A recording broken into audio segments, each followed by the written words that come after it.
উনি সফরে বেরিয়েছেন হাদিস কালেকশনের জন্য। প্রচন্ড শীতের রাত, উনি মাগরিবের নামাজ, এশারের নামাজ পড়ে একটা মসজিদে শুয়ে পড়লেন, আর শুয়ে শুয়ে হাদিস পড়তেছেন। কি পড়তেছেন? কথা বলেন। আর মনে মনে ভাবলেন রাতটা মসজিদে কাটায় দেই, ফজরের নামাজ পড়ে আবার বেরোবো। কিন্তু দারোয়ান এসে বলে মসজিদে থাকতে পারবেন না, ওঠেন। দারোয়ান আছে না? কথা কন।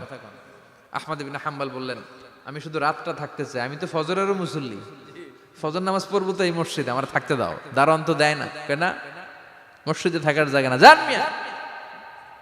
উনি যে আহমদ ইবনে হাম্বল এটা চিনে নাই, থাকতে দেয় না। কি করবে এখন? উনি কাঁথা গুছিয়ে হাদিসের কিতাব নিয়ে কাঁধের মধ্যে ব্যাগ নিয়ে মসজিদ থেকে বেরোয় গেলেন। কি আর করবেন, প্রচন্ড শীত, আর কাঁপতেছেন, বুড়ো মানুষ। পথিমধ্যে দেখলেন বাজার। বাজার একজন খাব্বাজ, শাবুন খাব্বাজ, যুবক রুটি বিক্রেতা। সে রুটি বিক্রি করে, চুলার মধ্যে রুটি সেকে।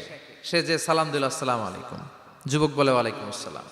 আহমদ ইবনে হাম্বল বলে যুবক, আমার যাওয়ার জায়গা নেই, সফরে বেরিয়েছি, খুব শীতে কষ্ট পাচ্ছি, রাতে যদি তোমার এই চুলা থেকে একটু আগুন পোহাই কোনো সমস্যা?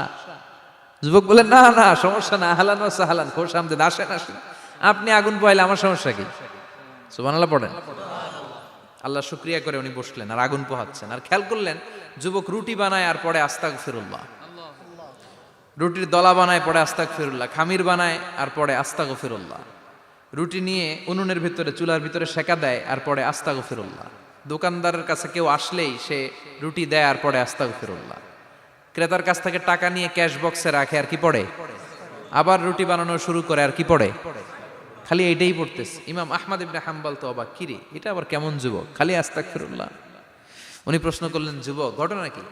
আসার পর থেকেই তোমার দেখতেছি তুমি রুটি বানাও, রুটি বিক্রি করো আর পড়ো আস্তাগফিরুল্লাহ, মালাকা ইয়া শাবাব।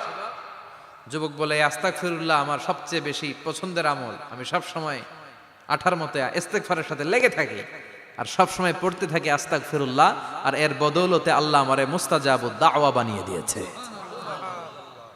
আহমদ ইবনে হাম্বল তো অবাক, আনতা মুস্তাজাবুদ দাওয়া, তুমি মুস্তাজাবুদ দাওয়া, রুটিওয়ালা। আমি এত বছর হাদিস পড়াই, আমিও তো মুস্তাজাবুদ দাওয়া না, আর তুমি রুটি বেচো বাজারে, তুমি মুস্তাজাবুদ দাওয়া, তুমি দোয়া করলেই সব কবুল হয়ে যায়। যুবক বলে নাম আনা মুস্তাজাবুদ দাওয়া, আমি আমার জীবনে যত দোয়া করেছি কবুল করে নিয়েছে কে? সব দোয়া কবুল করে নিয়েছে আল্লাহ, একটা দোয়া ছাড়া। কয়টা? আহমদ ইবনে হাম্বলের কৌতূহল, কিউরিয়াসিটি আরো বেড়ে গেল। কি? সব দোয়া কবুল হয়েছে, একটা দোয়া ছাড়া। মাযালিকা দুআ ইয়া শাব, কি সেই দোয়া?